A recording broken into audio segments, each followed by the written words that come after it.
Everyone, and welcome to another Drama is Life. I am your host, Theresa White, licensed mental health counselor and registered drama therapist. We have been doing Drama is Life podcast for about 4 years.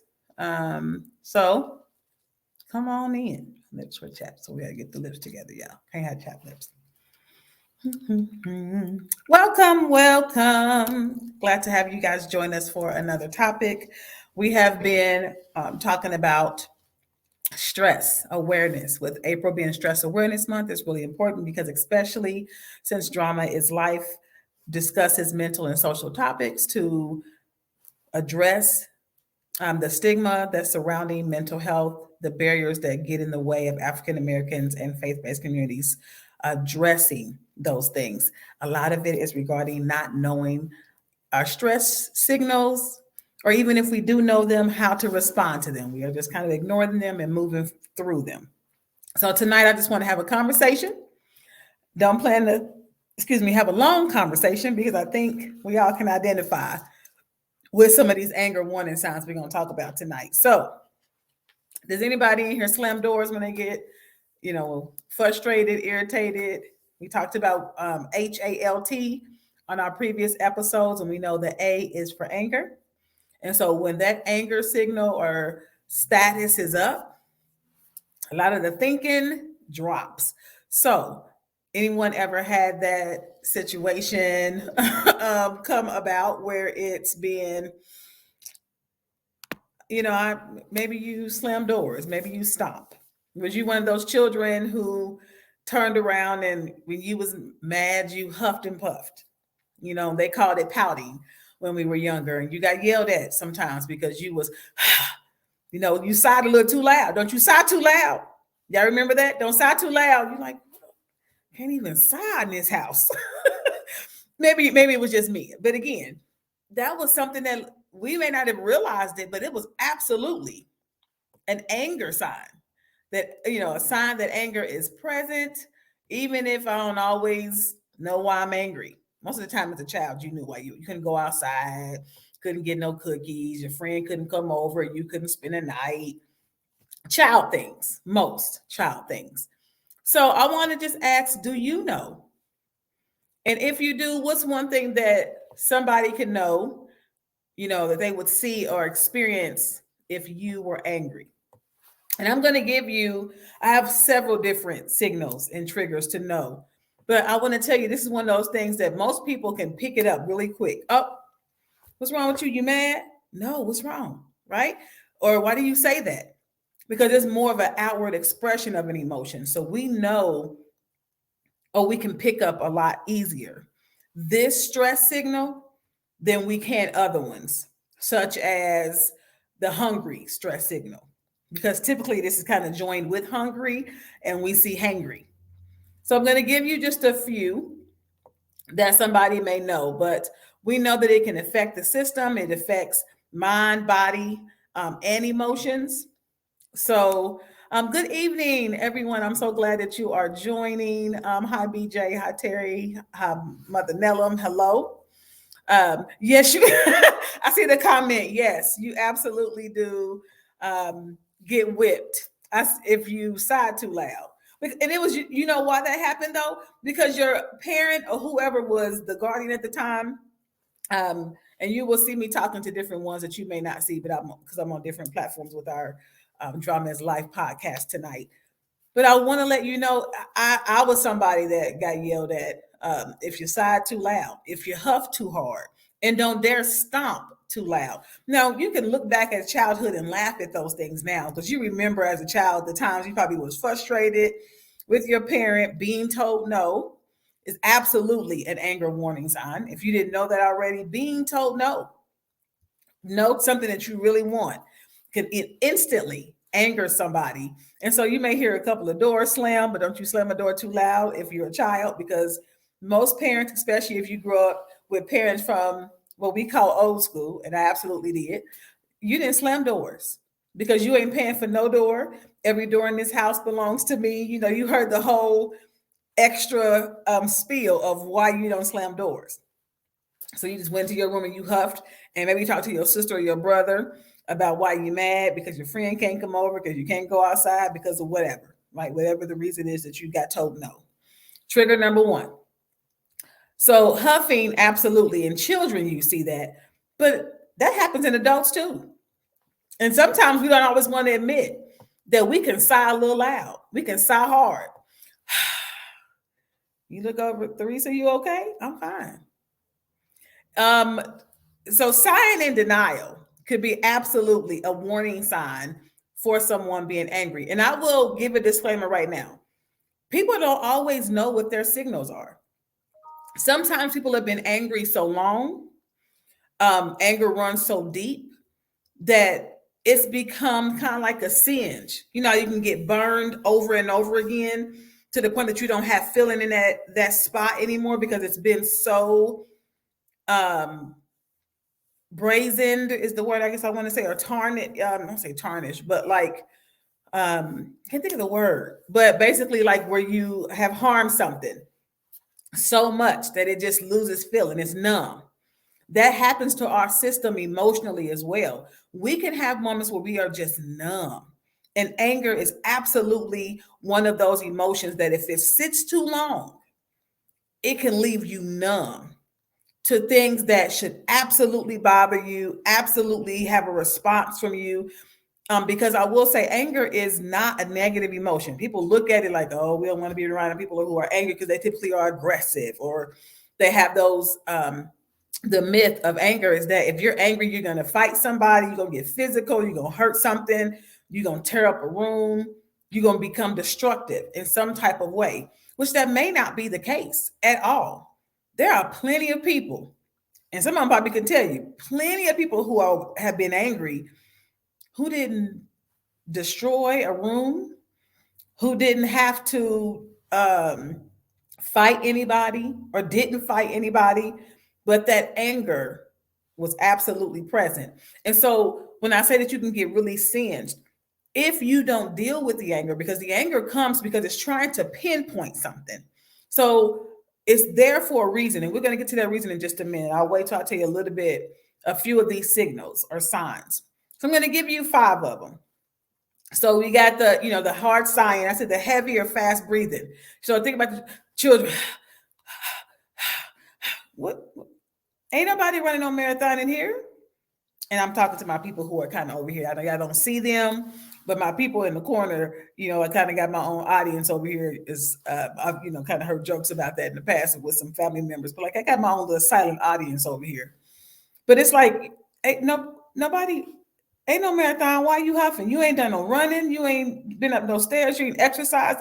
There's no reason for you to huff and puff, right? So you heard those kinds of statements, but absolutely, anger, because it starts to bring up certain hormones in the system. Depending on what you're angry about, it can release the system's response to either fight or some kind of way you're charged. Not necessarily physically fight, but you're charged.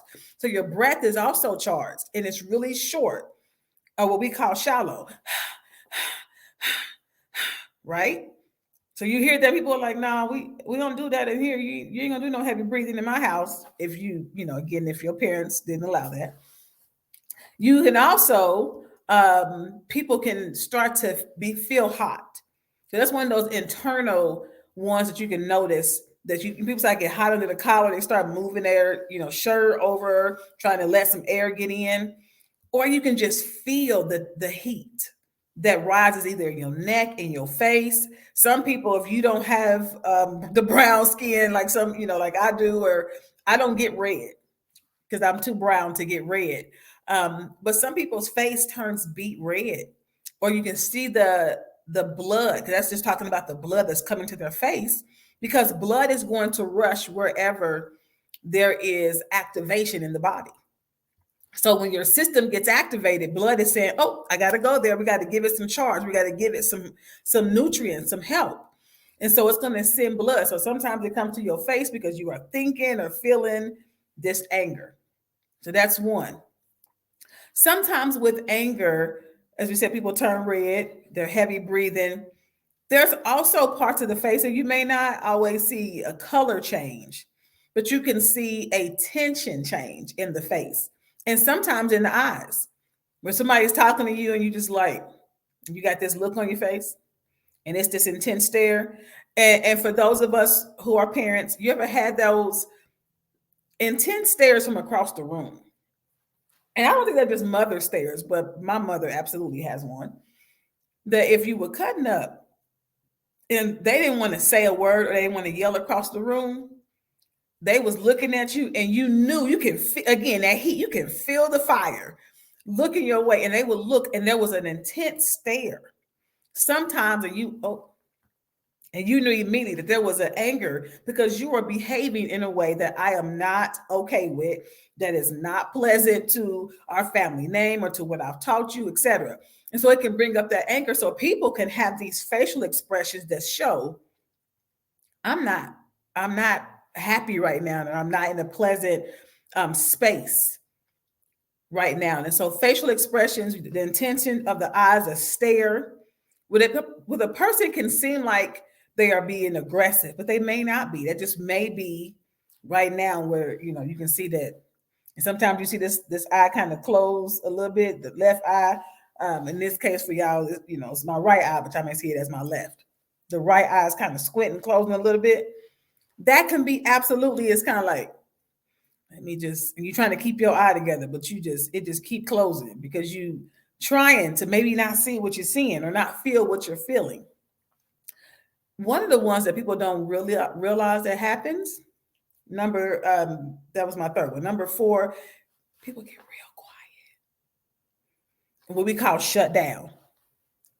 And that's that people can ask you questions. How you doing? You okay? What's wrong? And again, because you maybe have been angry so long or sinned so long, you don't even realize that you're angry until somebody points it out. Theresa, I'm gonna keep using my own name. Theresa, you okay? Huh? Yeah, I'm okay. Now, if I really was to take a moment, a pause, as we talked about what's recognizing our stress signals, if at moments I took time to pause, I may respond and say, no, I'm not. I'm not okay. I'm not and okay, depending on what you mean by okay, do you mean happy? Do you mean stressed? No, right now I'm irritated or I'm frustrated or I'm angry about something. I'm angry because I was interrupted. I'm angry because, this is, I'm got a bill in the mail. I don't know, whatever the anger is. Anger because I told no, right? So sometimes that getting quiet can be used for a good thing, but it's in a lot of cases, it's a warning sign for a lot of people when it comes to being angry. Everybody's not screaming, everybody's not yelling, everybody's not fussing when they get angry. Some people completely get quiet because they're watching their words. For some people, they may be what you say is shutting down because they're trying to guard and even analyze the space. Sometimes they very recluse and kind of go into themselves because maybe they didn't have a safe space to release anger. Because maybe anger is, in most cases, as we already know, especially in our males, are not seen as a great thing to display, right?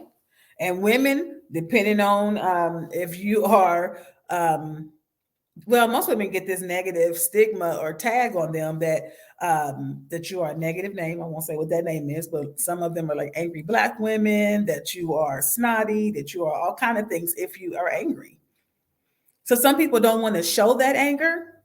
So they try to watch their facial expressions. They're trying to do all these things so they just get quiet, get real quiet. And they maybe get quiet for a while. The danger that this signal or warning sign can show is if it's there too long, people can get used to this pattern of being quiet and not expressing that they're angry, not expressing the reason why they're angry. And then it's used as a destruction. As we've talked about before within relationships, sometimes it can be used as what you call the silent treatment. Not because, hey, I'm telling my partner, give me a minute. I need to kind of cool down before we talk so I can watch my words, because that's still communicating my need.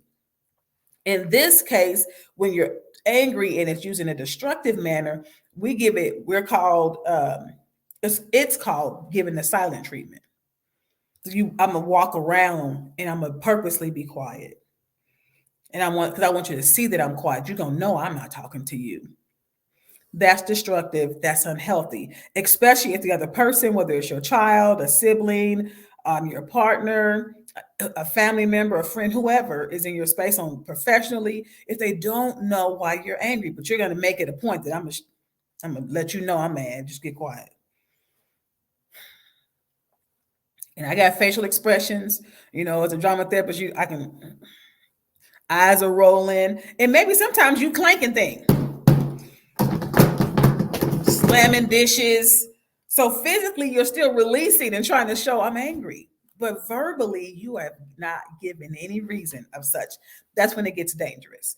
And can be, and I say dangerous because it can be destructive to this relationship. Because then people have to try to guess what's going on. They're asking you, "Are you okay, Theresa?" I'm fine. While I'm still slamming things around. Wait, what? So when we talk about stress signals, there's a scripture in the Bible that says, "Be angry." So the anger itself is not a problem in itself, but sin not, which means don't use anger as a cause to hurt somebody on purpose. Don't use anger to harm somebody physically, emotionally, verbally. So when I'm angry, instead of getting quiet, my fifth one that I'm gonna tell you about, I'm gonna lash out at verbally. I'm gonna start saying all kind of things to you. And you're like, what in the world? Again, everybody's not yelling, everybody's not screaming, but you know that somebody may be angry because they become argumentative and they could be insulting. And you're like, what? Okay. And we call it getting short, right? Sometimes it's like, I'm fine. What? No, I said I'm fine. Got it. Oh, all right, Theresa, we're done. Right? And because the communication, that shutdown is happening, I'm getting quiet on things that I should be opening up about, or at least saying, I'm not okay right now, but give me some time. I want to go get to myself, pray. I'm go get quiet and whatever that is that helps me to be able to, kind of come back to homeostasis and calm myself back down. Then I'll come back and talk to you about what brought on anger. Because that's the healthy interaction that a lot of times when we talk about these stress signals, especially in our African American and faith-based communities, we didn't get that. You got scolded for being angry. You got told anger is wrong. Anger lies in the bosom of fools. And that's absolutely a scripture, and that's true. If it stays there and it's not dealt with, you can become, or not become, you can start to do foolish things. Because again, you're singed. I don't feel this. This ain't bothering me no more. And because it's not bothering me, I become destructive with it. And I'm going to now harm you. And maybe what that actions that I'm doing or lack of action that I'm doing is not even affecting me anymore because I let it sit so long. So that's why it's important that when you get quiet, that getting quiet, that's one of your warning signs that it's only for a short time. And you communicate with whoever your loved one is, whoever you're around, that, and even if you're not around somebody, I live by myself. I ain't got to tell nobody that I'm, that I'm quiet. Well, that's not always the case because people can go silent when people are calling them for days and they don't know what's going on.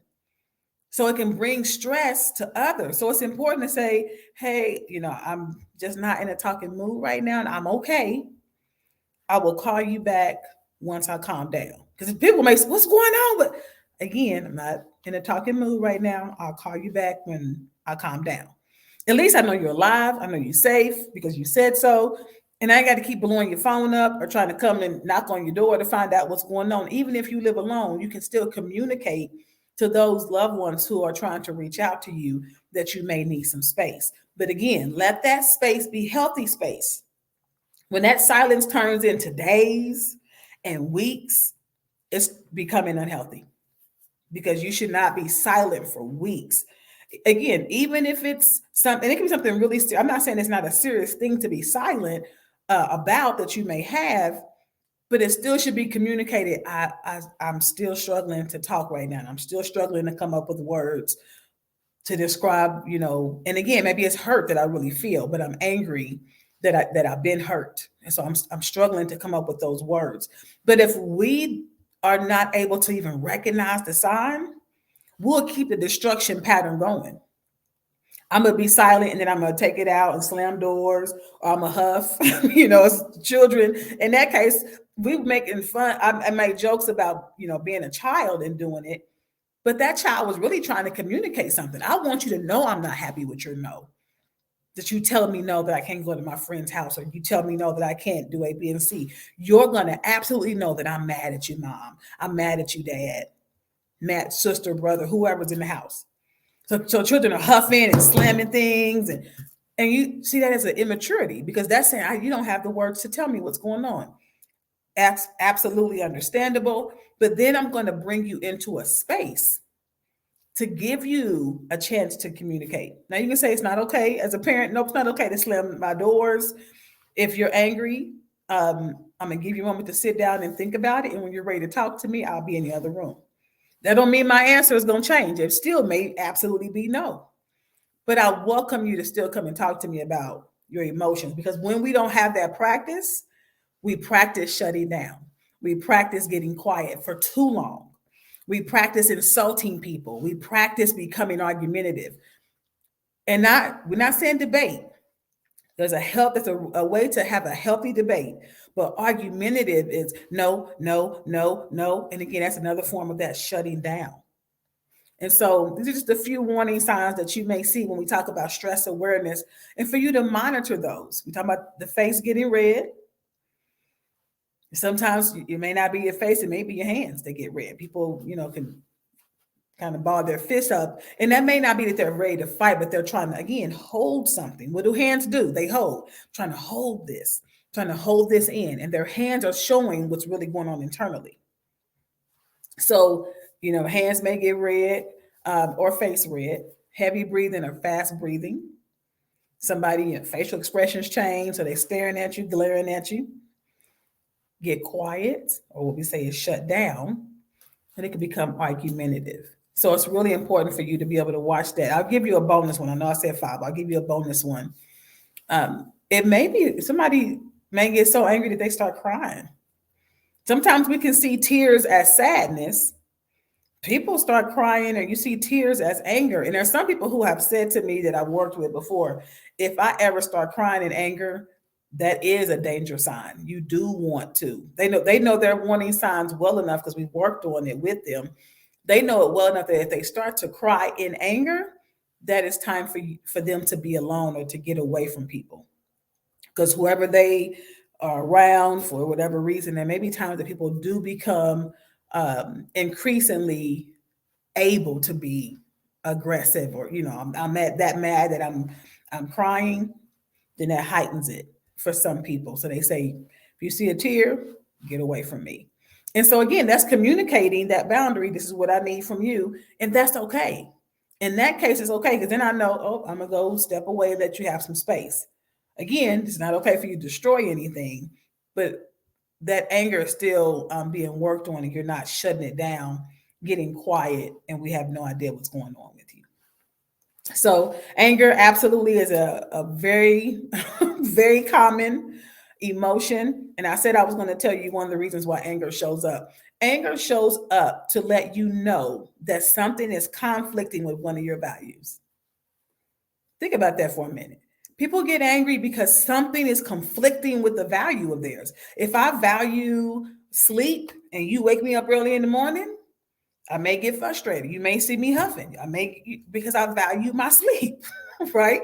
If I value my food or nutrition and you're picking up off my plate, people get angry. If I value friendships and every time I ask you, can I go hang out with a friend, you say no, it's conflicting. So anger is there to point to something that needs to be addressed. My value is being shut down or not being honored, not being respected. And there's an absolute respect and healthy flow to be able to do that within relationships, especially when there's a mutuality in relationships with a spouse, a dating partner, siblings, that kind of thing. So sometimes we think, no, I can't. Don't be mad. No, that's why the scripture says, be angry. There are some things that absolutely should make you angry because it's coming against a serious value, a serious moral of yours. And it's okay to recognize that signal. Oh, that's a sign. I need to deal with that. but not dealing with it again, that singeing over and over again, I'll keep on letting it happen and I'm not saying anything, keep letting it happen and I'm not doing anything, then that warning sign gets quieter and quieter and quieter until it goes silent, but it's still hovering. Can you imagine like this quiet rumble inside of a volcano? You may just be walking by it, no problem. Do do do, walking by this volcano, and the whole time it's still hot, still sitting there with something that's destructive enough to kill something and somebody right there hovering under it. And when anger is not dealt with, it's like lava inside a volcano that's just sitting there in one little prick. One thing, one too many rumbles can make it explode. And that's when it becomes destructive. It kills relationships, it can kill so many things. And so we say, be angry, but sin not. So, how do you do that? Deal with the issue. Recognize your warning signs first. So, that's our conclusion for today's episode of recognizing your own anger warning signs. Again, there's so many others that you probably have, and if you have some others, I would love to have you to comment about those in the comment section, for you to put maybe what one of your anger warning signs is that maybe I didn't mention. And we would love to see you back here again for our next episode on Drama is Life, where we talk about tiredness. We talk about that T, being tired. So next week we'll talk about some sleep and how you know when when your sleep and rest is getting too stressful, and some of those signals and warning signs as well. Guys, have a great, great week. Hopefully, a, aware week of your signals, your stress signals, even more. Now that we've talked about the hungry, stress eating, anger. So now we can, no, I'm sorry, I said the wrong. Next episode is about loneliness, and how to recognize the signals of loneliness. So we'll see you next time on Drama is Life. You guys have a great week. Bye bye.